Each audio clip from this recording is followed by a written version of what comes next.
ഭയങ്കര എത്തിക്സ് ഉള്ള ഒരാളാണെന്നൊക്കെ. അതുണ്ട് വർക്ക് എത്തിക്സ് ഉണ്ട്, അതില്ലാതില്ല.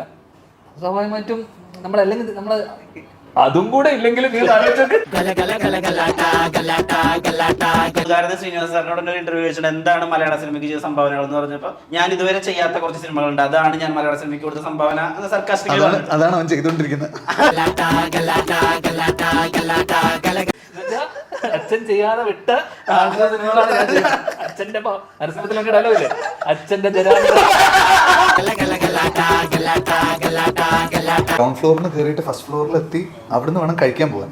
അപ്പൊ ഇങ്ങനെ കയറി വരുമ്പോ ഒരു നമ്മളെ നാട്ടിലുള്ള താല്പര്യം, അപ്പൊ അവനിങ്ങനെ എന്നെ നോക്കിട്ട് പാട്ട് പാടിയ പോലെ പടം കണ്ടത് എനിക്ക്